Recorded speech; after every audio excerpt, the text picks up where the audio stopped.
You can start recording.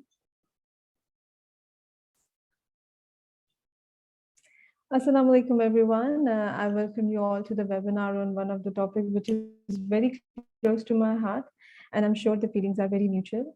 And I thank you all for finding time and joining us on the webinar that we call COP26 Afterwards and Future in Focus. My name is Khadija Abid. If you already don't know, I'm LFP Legislative Fellowship Program alumna.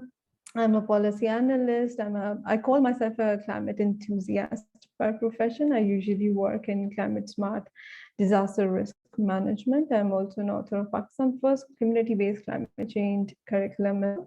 Not to mention, I'm also a member of PUAN Energy and Environment Interest Group, and currently I am heading the Program Development Department at CHSP. The webinar that we have just arranged for you will feature an interesting discussion, and that I can promise you, on COP26 Afterwards and Future in Focus through a panel discussion, later followed by a dedicated Q&A session. So if you have any questions during and after during the discussion, you can just tell that in the chat box and we'll come back to you. So what are the topics that we'll be discussing? I'm really excited. Thanks to Afia Salam, the speaker, and the other speakers that we have. We will quickly go for a round of introduction as well later on. I'll just quickly go through the kind of topic, the kind of discussion that we'll be discussing. They'll set a perfect milieu for a discussion to coming. So we'll be definitely talking about the post-COP26 scenarios, and what are the achievements, what are the ambitions for Pakistan, specifically on achieving Pakistan ambitious NDC, nationally determined contribution targets. We'll be talking about reducing GHG emissions, particularly methane, enhancing the carbon sinking, and most importantly, also one of the favorite topic is climate financing. We'll be talking about it and how we can integrate climate financing into programmings, probably what individual role could be, what the government are doing, and what are the other, I would say, humanitarian development actor practitioners are expecting from us. We'll be talking about climate and energy, and a few very interesting topic. Climate change is, or we could add the climate justice as a part of it, and what is the role of an individual in the debate. So these are, I know, are very heavy words, I would say, but we have great good speakers lined up for you all. But before we go on to the discussion, I would request Mr. Paul Giblin, who is the Public Diplomacy Officer, U.S. Embassy, Islamabad, for welcome remarks. Mr. Giblin is a U.S. diplomat and former journalist. He currently serves as a Public Diplomacy Officer in Islamabad and oversee the Pakistan-U.S. alumni network for U.S. Embassy. He previously served in Australia and Angola. He focused on immigration, government, and military issues. His work made immediate changes in federal policies. He also worked in civilian capacity as a public affairs specialist for U.S. Army in Kabul, Afghanistan. May I request Mr. Giblin for opening the webinar with his welcome remarks. But before, please, can I request everyone to mute their mics. Mr. Giblin, floor is yours. Thank you. As-salam and good afternoon. I'm honored to be part of this important discussion on addressing the environmental crisis. This is a chance for all of us to take stock in the progress that we made and to assess the challenges ahead in the environmental and energy sectors. Perhaps most importantly, this session will allow us to create a network to find collaborative solutions. It's an honor to welcome our distinguished panelists from the United States and from Pakistan for this cooperative effort between the Pakistan-U.S. Alumni Network and the U.S. Embassy in Pakistan. In addition, I'd like to offer a special welcome to the exchange program alumni from across the country. Your interest in this topic underscores a broad coalition that's forming on these issues. The goal of the Alumni Network's Environmental and Energy Interest Group is to promote the United States and Pakistan's priorities in the environmental sector and to strengthen our bilateral relations. Combating climate change has been part of President Joe Biden's most important issues. His administration has set a course for the United States to tackle the crisis both at home and abroad. A year ago, President Biden signed the instrument for the United States to rejoin the Paris Agreement, and he appointed former Secretary of State John Kerry as a special presidential envoy on the climate. That was a big step. Ever since, the U.S. has renewed its commitment to engage leaders around the world to accelerate cooperation regarding climate change. In April, the United States set a target to achieve a 50 to 52% reduction from the 2005 levels in economy-wide net greenhouse gas pollution by 2030.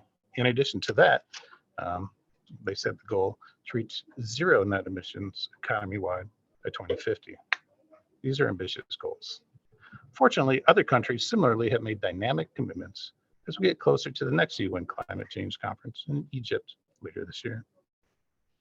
Environmental issues are everyday issues. You may know that the U.S. Embassy in Islamabad and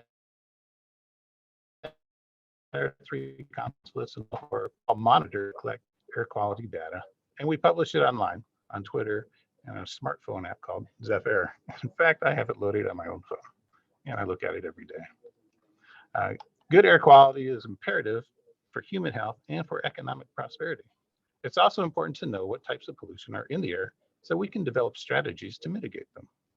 So on behalf of the mission in Pakistan, I'd like to thank all of our speakers as well as our moderator for participating, and I look forward to an enlightening conversation. Thank you. Thank you so much. Moving on. We have another journalist on our speakers list, Ms. Afia Salam. She's an IVLP alumna and has done his master's in geography, and she's a career journalist having 4 decades of experience with print, electronics, and web journalism. She's a lead FNF's International Academy of Leadership Australia Award Fellow. She's also a member of IUCN Commission on Education and Communication and Commission of Economic and Social Policy. She's also a member of National Coordinating Body for Marine Protected Areas. She has been highlighting issues related to environment and climate change through her writings and advocacy through seminars and moderation of panel discussions and roundtables. She is also development practitioners and current elected president of Behan Bailey. I really want you to discuss it more in your remarks, and the chair board of trustees Indus Earth Trust and vice president of Salman Sufi Foundations. Over to you, Afia Salam. We can have a quick introduction, and we'll have a set of questions waiting for you. Thank you. First of all, I'm honored to have been part of this panel discussion. And I think you made a very detailed introduction, so I really don't think I should add anything to it, except that you specifically asked to mention the organization. So the name is Bah Bailey. Bah means arm in Punjabi, Saraiki in Sindhi, and Bailey means a friend. So that's I mean, you can say that it's an arm of a friend you can lean on. So we do a lot of community work in disadvantaged areas like Tharparkar with communities for livelihood, for education, health, etc. So that organization was formed by Javed Jabbar, who was a former minister and senator, and he's a great communicator, and he was the one who formed it about 40 years ago. And the other organization, Indus Earth Trust, is also a development sector organization. We work in alternate energy and water resource management. And Salman Sufi Foundation does a lot of work across gender lines and women empowerment and social justice. So these are the different, I don't see them as separate agendas. And when you introduced my background as geography and then, coming on into climate change and environment, I see all these things as interlinked. So I think enough about me. So. Sure. I think quickly forwarding you a question. COP26, post-COP26 scenarios, I would like you to shed some light on the Pakistan ambitious NDC target. It's how ambitious is it, and how can actually help the government making some accountable to it? Okay, so that's a big question. That's a big question. As far as COP26 is concerned, and the general, I would say, disappointment at the outcome, because it didn't really. There were a lot of expectations, and those weren't met. So we can say you're done and dusted, and we need to move forward from that. But going forward, what is interesting and what is important was on the NDC commitments, and even Pakistan submitted a revised NDC. It brought forward many of its targets, and you've rightly used the word ambitious. Yes, they are ambitious, but I don't think that they are unachievable. But there is a condition attached to it, and I would say they are closer to realism than ambition, because there are things that we need to do. There are things that need to be done. But there's only so much that Pakistan can do on its own.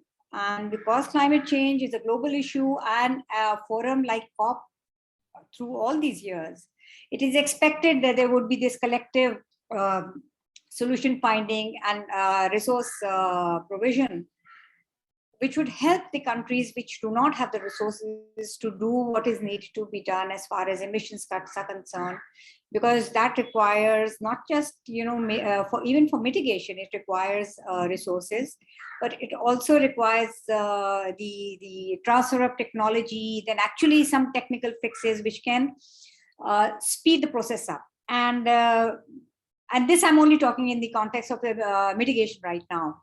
As far as countries like Pakistan are concerned, we really, really need to move beyond the debate of mitigation and get right, dive deep into adaptation, because there's very little mitigation that can be done. NDCs, yes, require that whatever emissions that we are producing, we need to put a cap on that and give targets.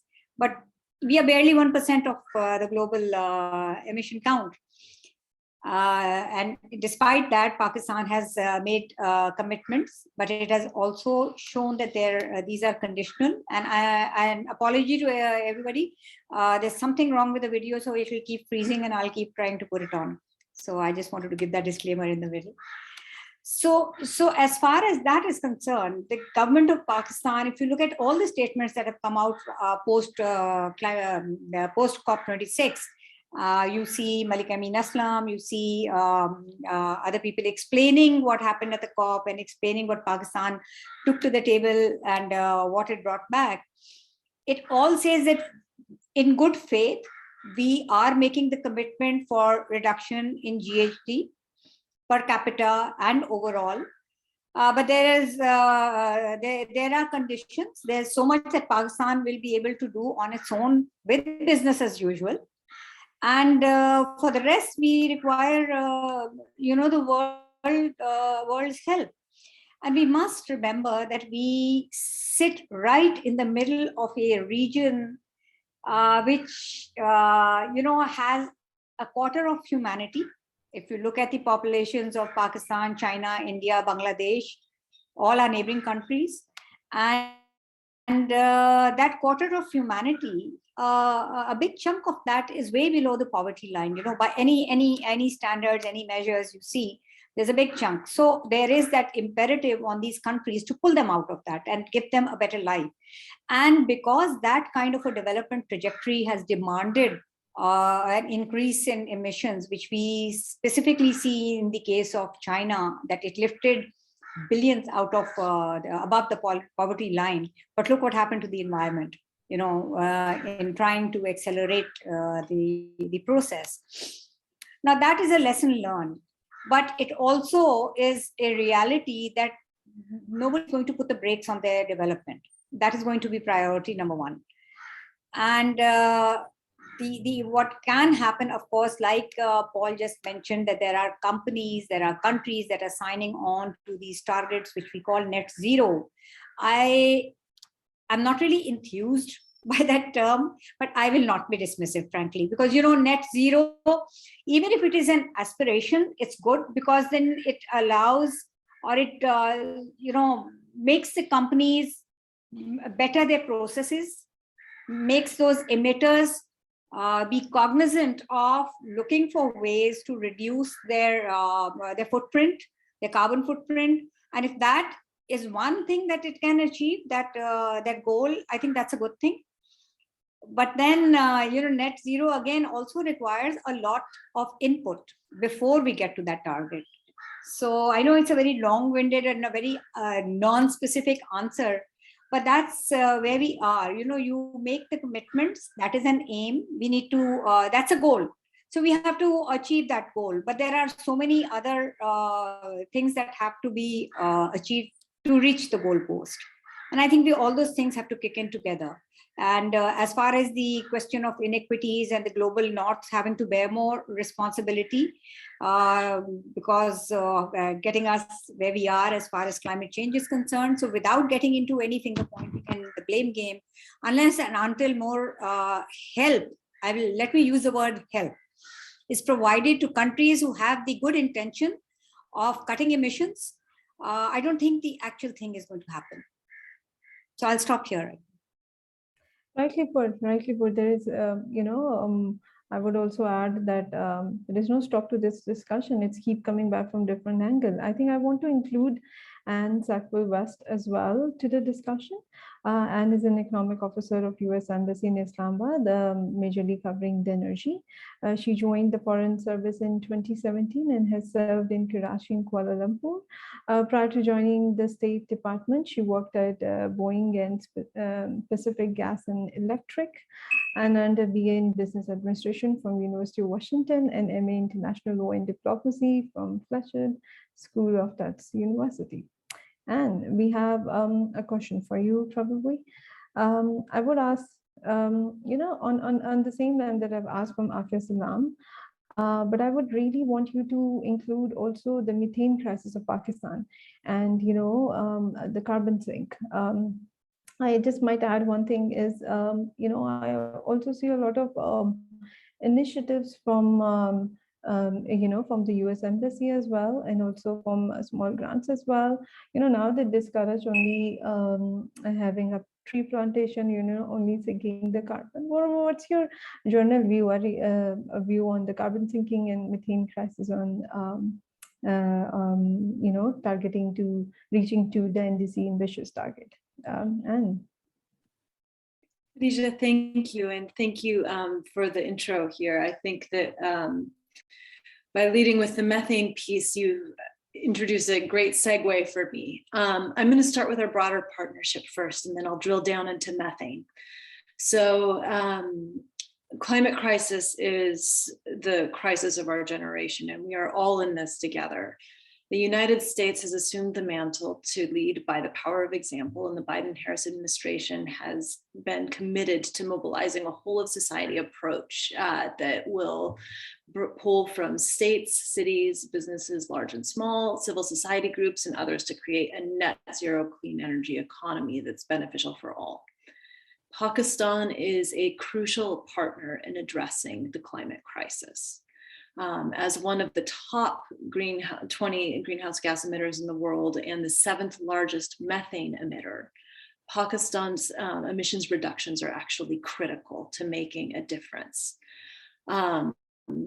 Prime Minister Khan has recognized the importance of this, and we have commended Pakistan's ambitious NDCs, updated NDC presented at COP26 to reach a 50% reduction under the business as usual scenario by 2030.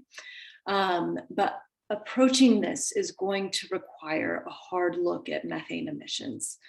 And to start, I think that we have heard from Afia that implementation is going to be key. That means that we are pulling from all of the right groups. And so forums such as this are really important to get the climate dialogue going, because what we're doing is pulling in individual choice and private sector decisions into this process. And for us to be effective at reaching these mitigation targets, we have to expand the discussion way beyond the boundaries of government.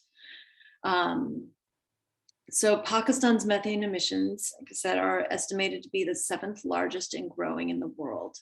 And as one of the most potent greenhouse gases, methane is critical for Pakistan to meet its overall climate mitigation targets. Pakistan is a signatory to the Global Methane Pledge. So let's look at what we do to get there. First is the tracking of emissions. So there's a lot, tracking methane emissions is a messy business to begin with. It's really tough. And most countries depend on extrapolated examples from reports from different sectors. In Pakistan, I will note that waste is not, like solid waste is not included in the methane emissions tallies. And I think everybody saw just a little while ago the publication of satellite images coming off from landfills and what that was doing in terms of methane emissions into the atmosphere.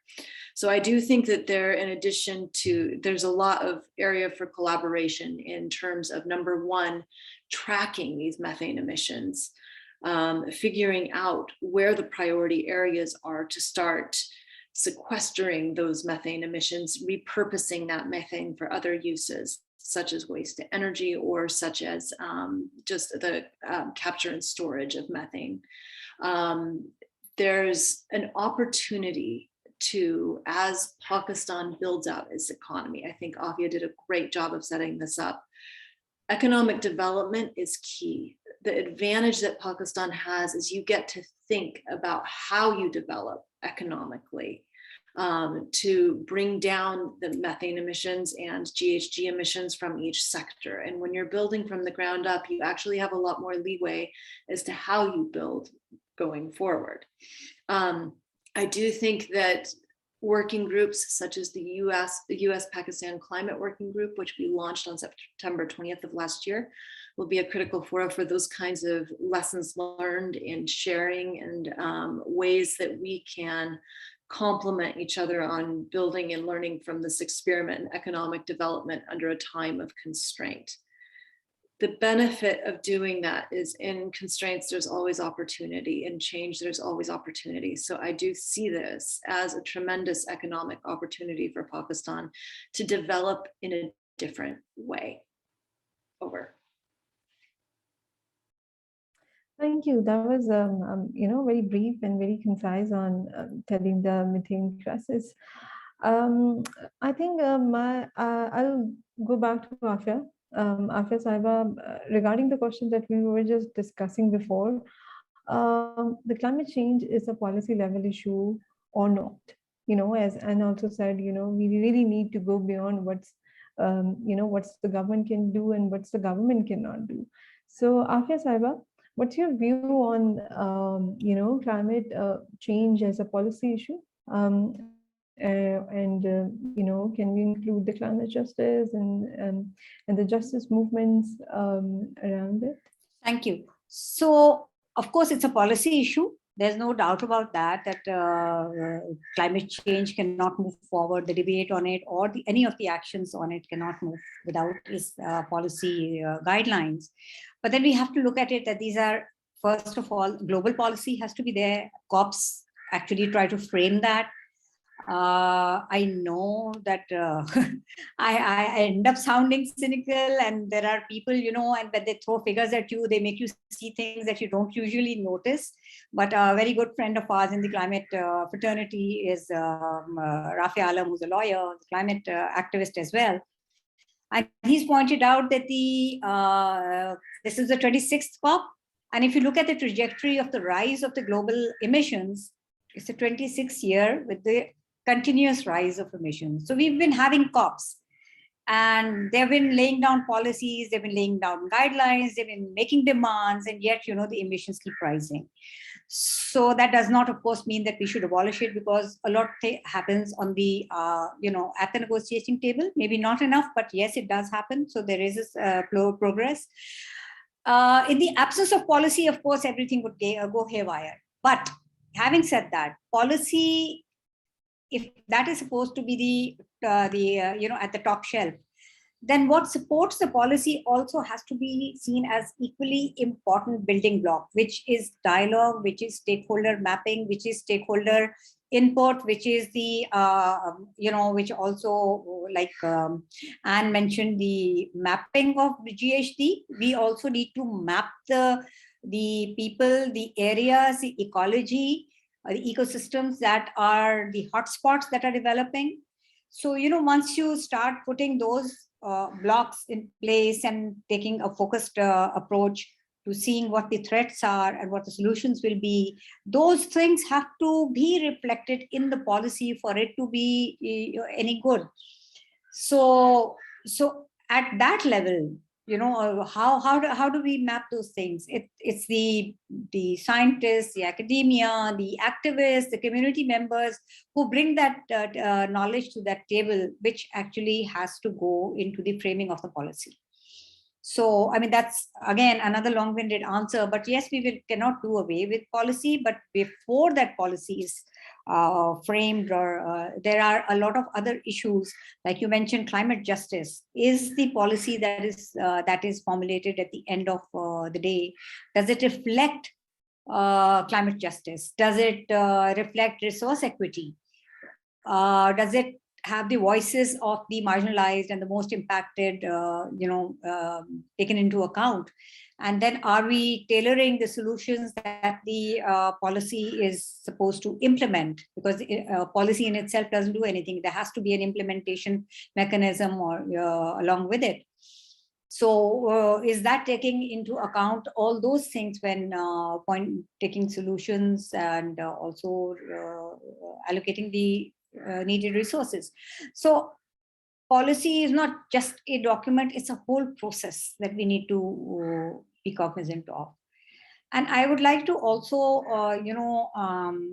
link back to what Anne said about the mapping. That I think is key. We need to first know the magnitude of the problem. We need to know how to deal with it. We can only know how to deal with it if we know. So if we do not have the methane quantification, we cannot deal with it. We cannot know how big a problem it is.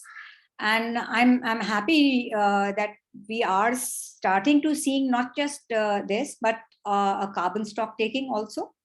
I know the mangroves have been mapped. There are other forests and other carbon sinks are being mapped for the carbon stored in it. As far as methane is concerned, waste, yes, is one very, very big source of methane. The other is we are aspiring to become one of the leading livestock markets. Livestock, of course, also means methane emissions. And there is a combination of this. If you see where the city I am located in Karachi, we have a very big cattle market here, cattle colony is called. And there is not just a lot of methane emissions because of the presence of cattle, but there is a lot of waste, solid waste, from the faces that of the cattle. And now a methane waste to methane energy transportation, public transportation system is going to start. I think it was sort of in hibernation. Sometimes these projects are usually long gestation projects, and it took a while to get it to that finalization stage. But now the land has been allocated to put the gas, the gasification plant there. The MOUs have been signed with the communities. The community organizations are in place, and we hope, that although at the current rate, just about 40% of that poop will be generating power. I call it poop power. So we need to find a similar kind of use of the rest of that waste. Maybe through the slurry being used in the agricultural sector, or the other as an organic fertilizer or whatever. So, like Anne mentioned, there are challenges, but then within those challenges, there are these opportunities that we need to actually pounce on. And I would also like to draw the attention that it isn't always a new technical fix that can help reach our development trajectory that we are aspiring to. Sometimes taking a step back is also beneficial. And I would urge everybody to just even Google up the whole project called Drawdown.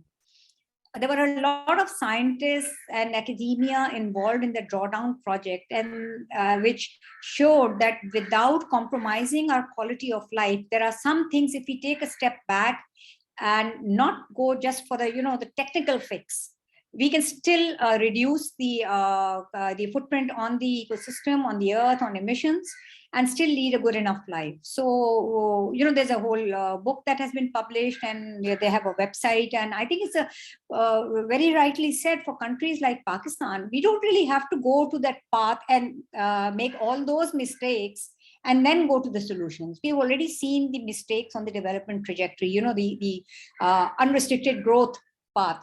So we know now that there is a sustainable development growth possibility, and we have not having reached the level of development that the first world has. We have a chance to avoid the kind of pitfalls that now they are, facing the brunt of, and chart a better path for ourselves. I'll stop here. Yes, rightly said, the Drawdown project, we've extensively talked about it. And if you remember, Afia Saiba, referring it to, I think I'll just breach a sector from it and go to either Anne or Afia, whoever wants to start a discussion on. There is one, I think this is very imperative that we should start talking about it, is the girls' education and how it can actually, help decreasing the GHG emission. So it's also one of the sectors. So Afia or Anne, if you want to say something about it. And how we can actually link it to energy then. Of course, perfect. Yeah. That's a great segue. I'll chime in here because I wanted to build on what Afia just said with livestock. I missed that piece in my methane emissions, and being the largest tracked driver of methane emissions in Pakistan, dealing with the livestock sector is going to be mission critical. I was just going to say, before I move on to getting into communities, that really does involve a broad-based community approach, because in Pakistan, livestock is concentrated in small farmers. So these are small holdings, and it's not like one quick solution is going to fuel the whole market in terms of change. So there's going to be a lot of space for community engagement on this, as to how you change either cattle feed or the waste management aspects of it. And I think it's actually, if you want to talk about economic opportunity, waste management is an excellent place to be investing. So carbon credits and waste management are wonderful. And I think that the broad-based community approach to addressing issues that are going to, we know that livestock has a huge emissions footprint. It's a question of how large it is, and then how do you address it from a policy level. So we'll be very interested in having that continue to feed into our discussions with Pakistan. Digging into communities, however, you're absolutely right. Women's empowerment is critical to driving an economy. World Bank will say that education is one of the best things that you can do for both economic development and family planning and all of the things that fall out from that. Women's empowerment will help you on push you on a sustainable trajectory, just because of how money gets used in families when women are the breadwinners. Women in energy is an interesting space, because as you get to renewable energy technologies, which are coming down in terms of cost, and our ability to roll out rooftop solar or distributed generation into communities, there is tremendous opportunity for women to engage in this sector in a way that will benefit their homes, their communities, their education of their children, access to resources, access to to new opportunities, both economic and through education. So I think that we are working right now to with entities in the United States to put together programming on training women in energy. And it's a longer term project, but it's a collaboration that we'll be actively engaging with in Pakistan. And we're looking forward to announcing more on that soon. But be attenuated to the airwaves. Hopefully we'll have some more formal proposals coming out shortly. In our discussion with the Ministry of Energy, they recognize the importance of getting more women into the energy sector in Pakistan. And so we are partnering through the U.S.-Pakistan Energy Dialogue to see what change we can drive to get more women into the energy sector, both in terms of government and in terms of the NGO and industrial community as well around that. Over. Thank you, Anne. We have a question in the chat box, and probably I'm also building on that to ask my second question related to climate financing. It can be handled, we can ask like two aspects of climate financing at this moment. The one would be the sinking climate financing for developing, as promised from developed world to developing countries, but we also see, as what Zegam Abbas has asked, is there any chance after COP26 that Pakistan may get its due financial grants from developed world for climate change and adaptation and mitigation measures? Afia Salam. Okay, pardon me if I sound a bit harsh, but the developed world, it's a very broad and nebulous, and it's a term where you cannot really pinpoint, Yes, there are those financial institutions, you've got the GCF, but they haven't really come through the way they were supposed to. There has been absolutely no agreement on the loss and damage mechanism. So adaptation fund, where is it? How much is it? Who is going to get it? We do already have a vulnerability index every year of the countries that are going to be most impacted by climate change. So that is also never a secret that which are the countries we should require. And none of the developed countries are in that index at the top in the top bracket of the. Most of the countries lie in the global south, and the economic condition on the global south vis-a-vis the global north is also not something that is hidden.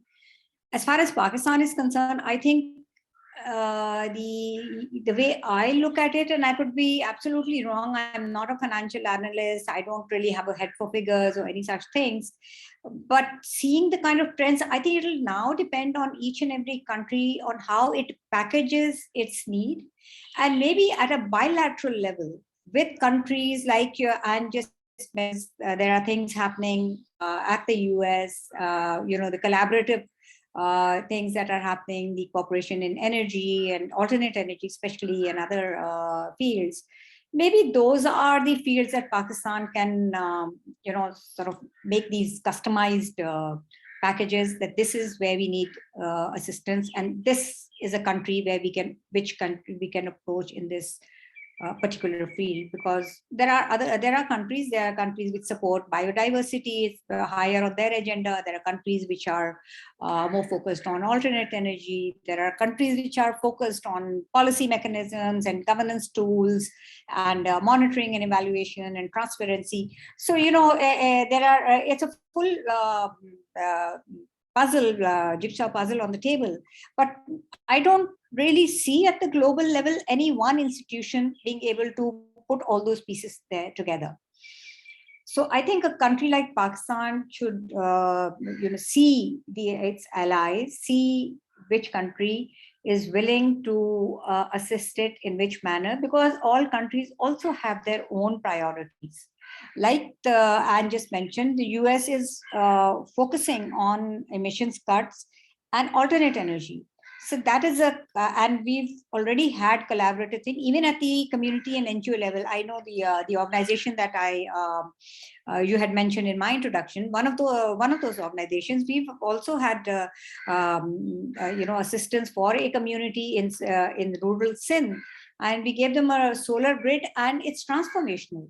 And especially for women, it's so key that these solutions benefit half, not just half of the population of the country, and or rather half of humanity, but it is because there is a disproportionate effect on women of climate change impacts.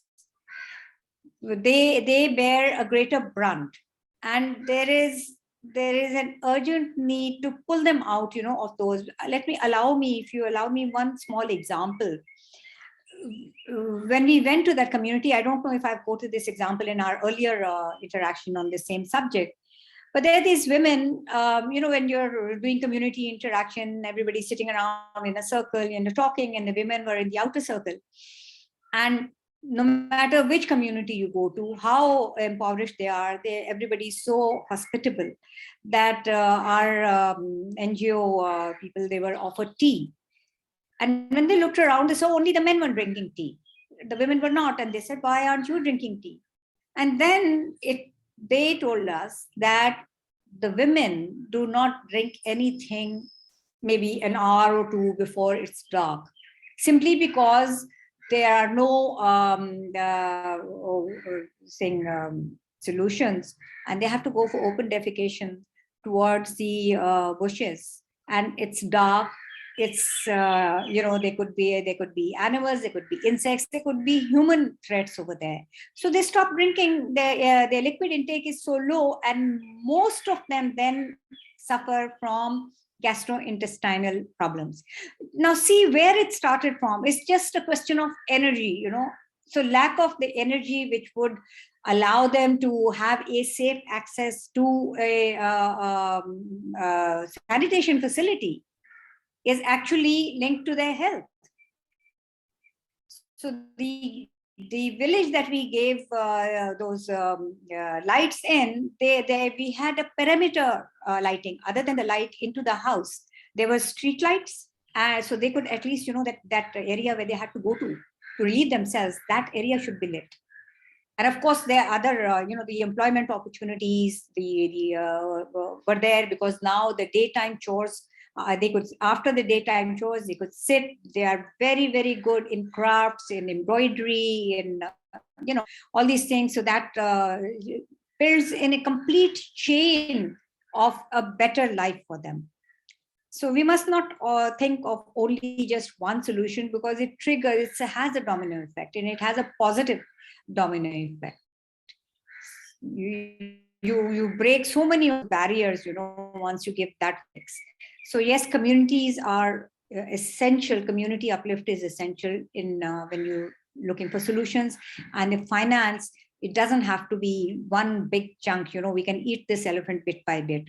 Put in those small chunks of solutions and try to uplift people, because if you can show a successful model, then that can be scaled up by the state. So then after that, these successful models can be shown to the state, and then that's where the bigger chunk of the money can be put in by other countries.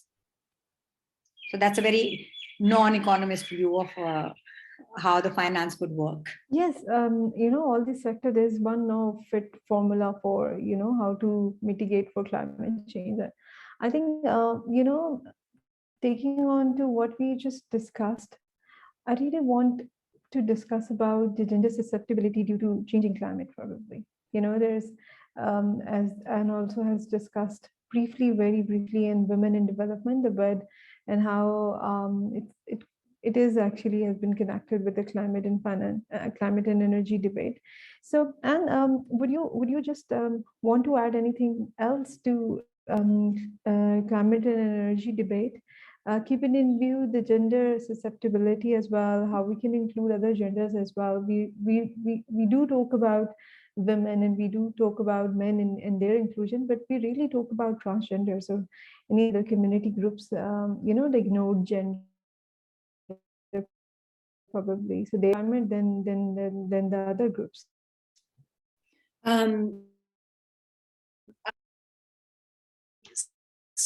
Start with the energy piece, because in the finance piece, because I think it's an important point, especially when we don't have clarity as to exactly what those transfers. I think Afia Open comes in many forms. And I want to highlight that the US and Pakistan have a partnership that extends over 60 years in renewable energy. So we have been on the ground assisting Pakistan in developing a renewable energy sector for the past 60 years. And with over $1 billion in foreign assistance funding since 2009, the United States has added more than 4,000 megawatts of renewable energy capacity, which has provided enough power for more than 47 million Pakistanis, including almost 2,900 megawatts of transmission and distribution capacity to the energy grid to help it develop its clean energy sector. So our assistance is coming in many forms. USAID has been at the forefront of this. We, in terms of community engagement, Pakistan did something very important on the energy front that I think everybody needs to be tracking. They got this new indicative generation capacity expansion plan in place and had approval on it at the cabinet level. With that kind of buy-in, you actually have a path forward politically to meeting renewable targets. It's really important to get a transmission plan to back that, to make sure that you hit those renewable energy targets by 2030. 60% renewable generation by 2030 is going to make a tremendous difference, not only in terms of your GHG emissions, but also in terms of indigenizing the source of energy so that you aren't importing fossil fuels. And when we get into the impact in communities, cost is going to be imperative to all of this. We have to track that. When you get to renewable energy where you're not paying for imported fuels, you have an advantage tactically. And what has happened over the last few years, the technology has developed to a point where renewables are shaking out as the most economically viable option, not just the most environmentally sustainable one in all of the models. So it's, I think there's tremendous potential for community engagement in terms of access to energy. You have communities without that. I think Afia highlighted some of those discrepancies that you see between people in rural communities versus in cities and what the kind of services that they are getting. Distributed generation will level that playing field, just like cell phones leveled a playing field before in terms of access to markets and technology. I think that distributed generation and how we roll that out on small scale is going to be a big deal, both in terms of equity and equality and energy access and information access, because you can power all of these other systems if you have access to electricity. Our leadership will constantly link community engagement, gender equality, and you've raised the transgender issue as well. I think that that's a tremendous area for our engagement in Pakistan. It has been in many sectors. It's an interesting thing to bring into the debate on energy and access as well. I also think that, ensuring that different minority groups have access to resource becomes an important part of this dialogue too. Hence the community engagement piece. You can't have policy in a vacuum. It has to hit the ground and you have to see how it's rolling out to different communities and who is actually getting access to these resources. But I do think that distributed generation is going to start opening up that floodgate for different communities to have more access to resource and to affordable resource on an ongoing basis. Over. Thank you. Probably my last question. We've talked a lot about what the government can do, what the government cannot do, what international institutions can do, what they cannot do, and other stakeholders as well. But what an individual can do? What is the role of an individual in this debate? I think I should ask this question to both of the speakers. So I'll go to Afia first, and then Anne. Thank you. So this obviously is not a problem of somebody else. It is everybody's problem. So in that context, everybody needs to do something about it. As an individual, first one, we have to see how many people even know what climate change is, where this, what the impacts are. So sometimes, it's not enough just to throw the science at people. It's to make them aware of the impacts. Because especially as far as Pakistan is concerned, for Pakistan, climate change is not something that will take place. It is taking place. We already are seeing the impacts, whether it's through GLOF, whether it is through the sea intrusion, sea level rise, desertification, changing monsoon patterns, which are impacting our food security, and the desertification obviously is impacting our water resources. So the whole bundle of problems are there for people to see, and yet not be able to assign a name to it.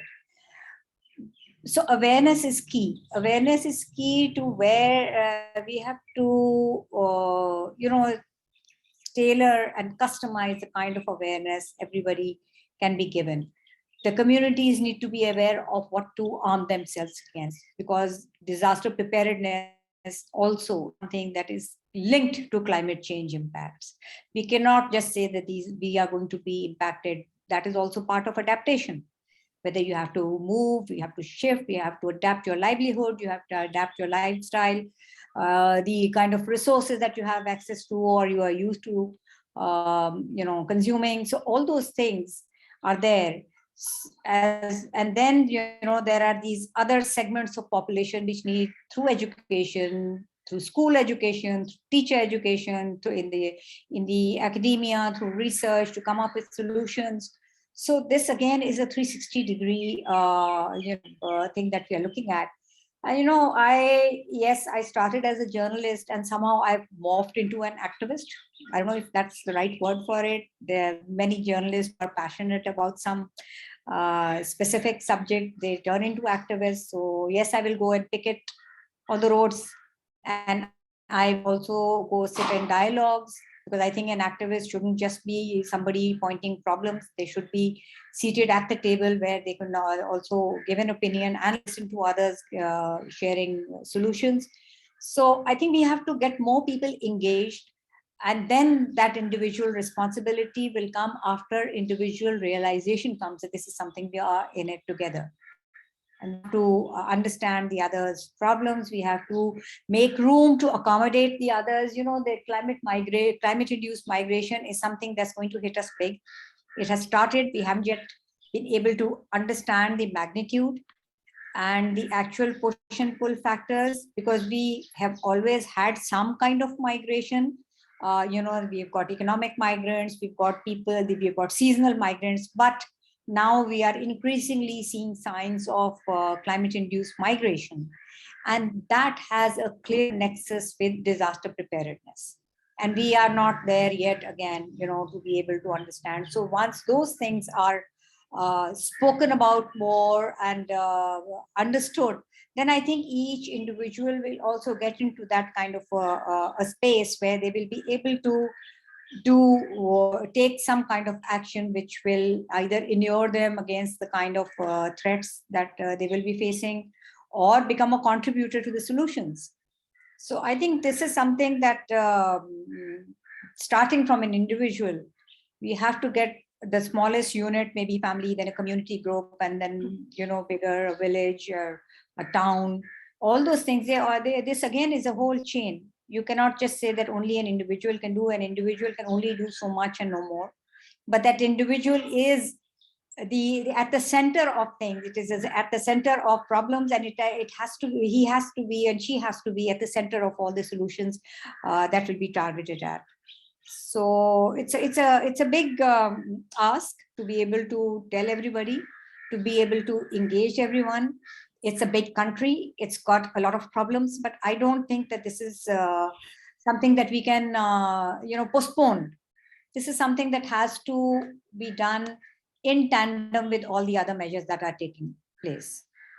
We have to tell the population that these are the threats and this is how they will impact you, and we have to get them to be a part of the conversation and listen to the voices of individuals who are articulating the voices of their fraternity.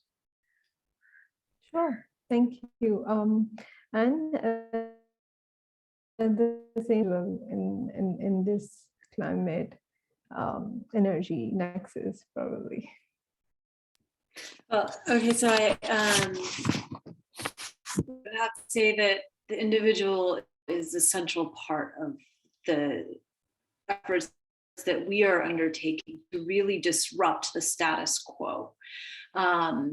So when we're talking about the climate challenge, no sector is immune. You've got from farming practices to industrial outputs, from our energy sources to our means of economic development. Our climate constraints demand at this point in time that we take a hard look at our choices, which stack up to drive our economy and our way of life. Climate change really is not just about threats and challenges, however, it's also about opportunities to transform the way we work. And individual innovation is going to be a cornerstone of leading that kind of transformation. The carbon credit market, we didn't discuss that. We talked about climate finance, but we didn't really mention carbon trading. Right now it's voluntary, the market is piecemeal, it's not well overseen, but it is growing, both in size and in importance. And I do think that there is tremendous economic opportunity dealing in carbon sinks and dealing in carbon trading for Pakistan to get ahead of the game. So these are the kinds of things when you're looking at the economy of the future, what kind of nation are you going to build? Is it one that can feed into these markets of the future? Can Pakistan get in at the ground level and start building on some of these? Can you get the carbon sinks to do offsets for production? Can you, there's all sorts of opportunity baked into this for individual creativity to stack up to good policy. And when individuals lead the way with new technologies, with innovative solutions, with community-based solutions, you get the policymakers to move a lot easier, because so much of this is spreading awareness, but it's also spreading creativity and spreading new ways of doing things.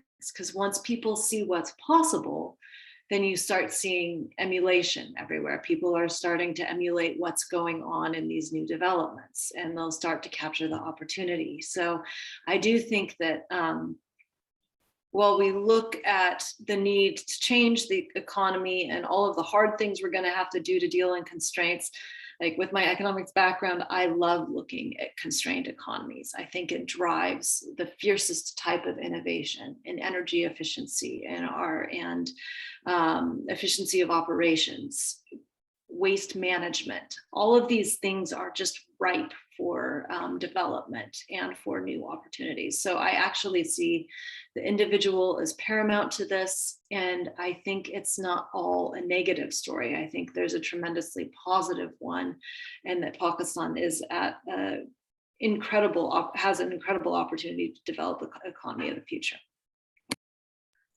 May I just add something to it? Sure. So this is absolutely correct that there's, the people who are creative and innovative, the entrepreneurs, the solution providers, there's a lot of opportunity for them. The only problem is, where carbon credits and offsets are concerned, it's the process of approaching and going through to the final stage that's very convoluted. I've seen, you're talking about community-based solutions. I know that even mid-sized NGOs have had a very, very difficult time, and they've been unsuccessful to be able to pitch the projects despite the concept being sound, simply because the process is very, very complicated. So maybe, if there is a cell formed where organizations can be assisted on how to go through that process, they can be taken through the paces, or they can be told, like we have, even PUAN was having, I think yesterday, a session on how to write grant proposals. So similarly, if there can be some assistance on to community organizations and smaller NGOs on how to pitch their solutions for carbon trading, maybe that could be of some help. Yes. I want to include the participants also in this debate. So we're opening the discussion to include them as well. So far, we've got only one question from the participant. We've already asked it. But Dr. Christian, you had a question related to air quality, and I think Paul has already mentioned that, answered that question as well. Open to the participants. If you have any question, you can just raise your hand and we can throw it to speakers. And Asif Saab, you have the question? Yes, so thank you very much for such good discussions from the speakers. And it's a very important topic, as it was highlighted in the beginning of this program. I just have a couple of comments with regards to the discussion that we've had so far. So the first point which I would like to talk about is mitigation. And that's a very important point, because even though on one hand, it's very important for Pakistan to adapt to the impacts of climate change. On the other hand, we also need to contribute to mitigation, even though our global, our contribution to the global carbon emissions is less than 1%. And one way in which we can do that, for example, is to increase the renewable energy in the energy mix of Pakistan. And even though the government has committed to that, but I think one of the important aspects in order to promote that would be with the help of technology transfer. And I think that is something that was missed out during the presentations. And I think this is very important for developing countries like Pakistan, because without the assistance, we talked about, funding from developing countries, and that would be partially done through the Green Climate Fund. But I think if we have focused on the technology transfer, that will ensure that Pakistan can increase the renewable energy contribution in the energy mix.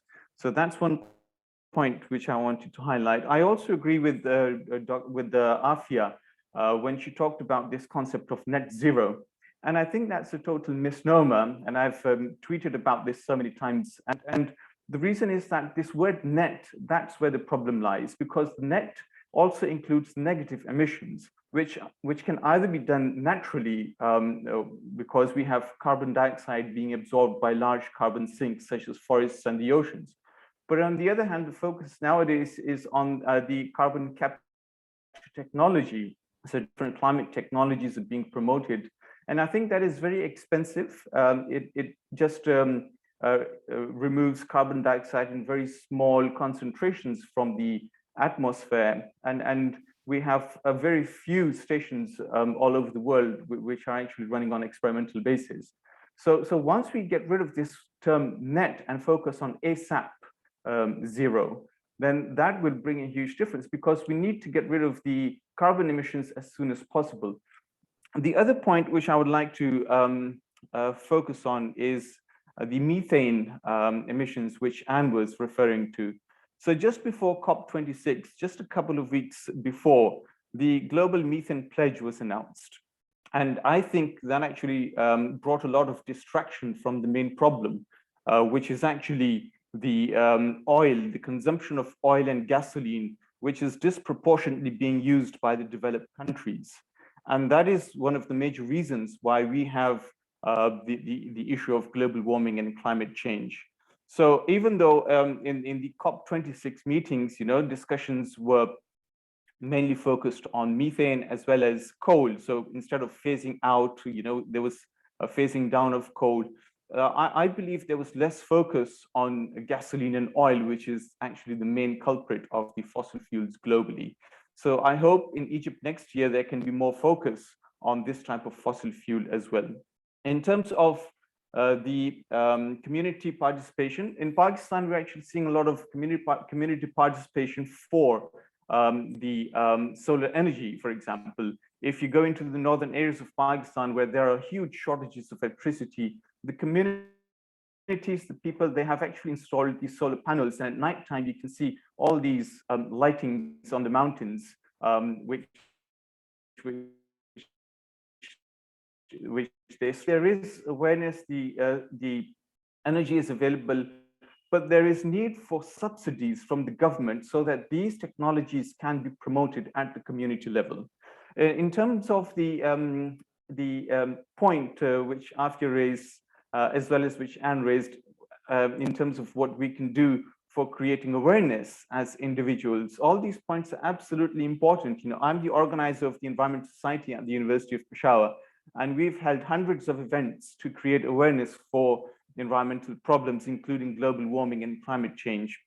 But I think we need to step beyond that and focus on more systematic changes that are required at the global level. Anne was talking about the economic model, and I think the neoliberal economic system that we have all over the world, that really needs to be transformed, which is actually based on the consumption of fossil fuels. And also, you know, this concept of consumerism and increased consumption, this is actually leading the world to devastation and destruction. So even though individual efforts are required on one hand, and individuals, you know, are core in the discussion, but we need large-scale systematic changes at the policy level, at the government's level, at regional levels, in terms of changing our entire neoliberal economic system, so that we can have reduced carbon emissions as soon as possible. And this will certainly bring a halt to the emissions, as a result of which we can have a control to global warming and climate change. So thank you very much for giving me the opportunity to talk on these important points. Thank you. Thank you, Asif Saab. I think Krishan Saab has also raised his hand. Over to you, sir.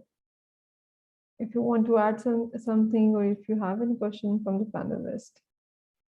Dr. Krishan.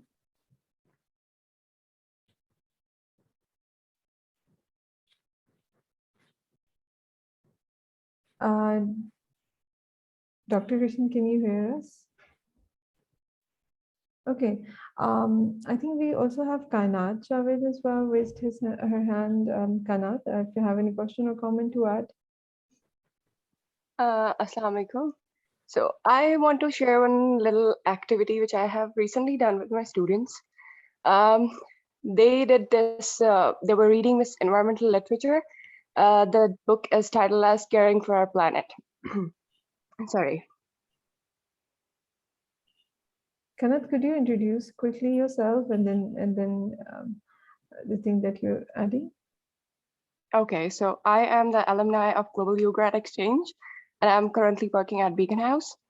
Okay. So we were studying this environmental literature, and I asked the students, they are not supposed to use plastic like in any form for 1 week. And it was very hard for them because they say, ma'am, even if we don't want it, we get it.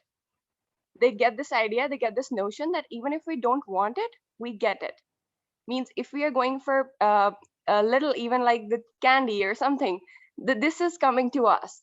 So what can we do? Like we cannot, as you know, the kids of 21st century, they love everything like that's junk, right? So in our consumption pattern, the stuff is that much introduced that the emission factor is rising. So being an individual, even if I want to leave these practices, I cannot. So that's my question actually, that how being an individual, I can restrain or I can raise the question on these things that we don't want it. Simple. Thank you. I think I'll go to Anne first for this. Anne, if you want to answer this question. So we talked a lot about the role of individuals in the policy-making process, because I spend all of my days thinking about the policy-making process. There's a dance that goes on between the individual choice and then what is mandated by policy, and one cannot separate itself from the other.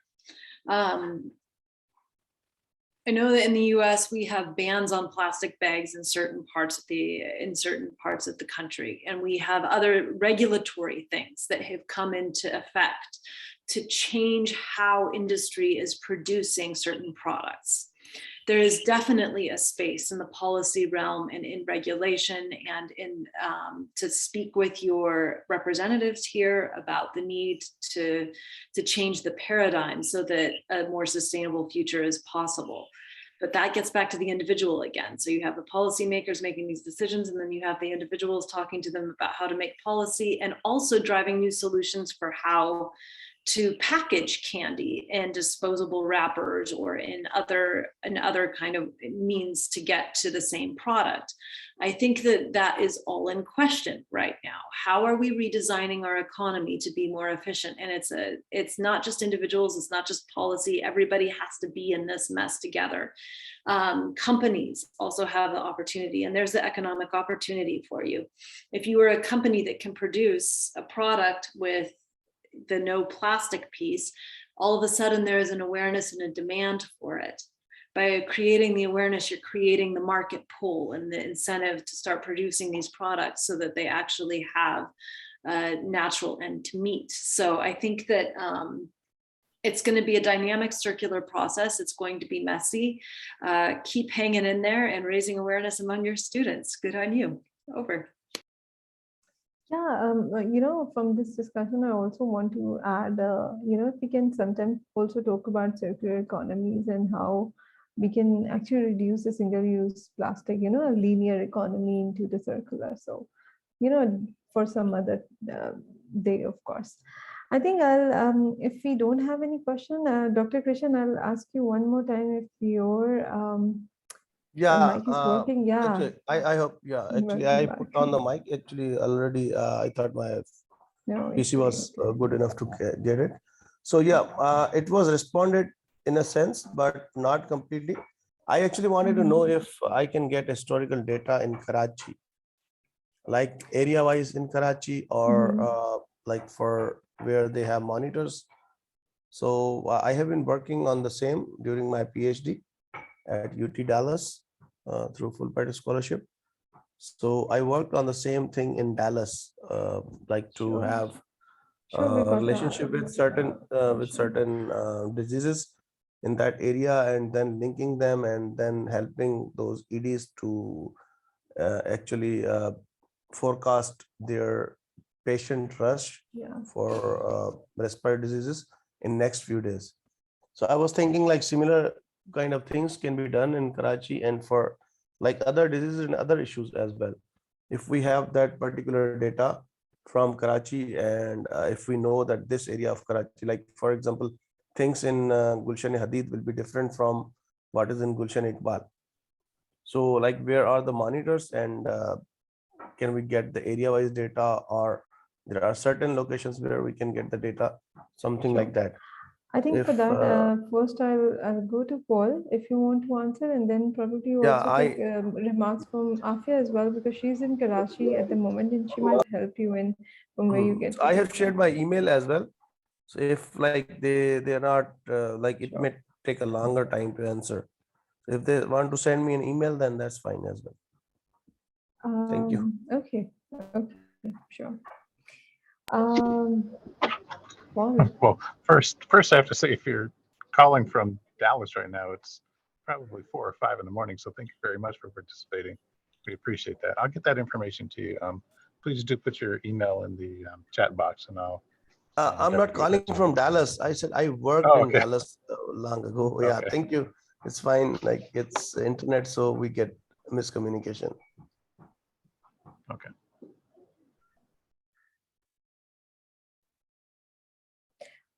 Okay, moving on to the end of this discussion.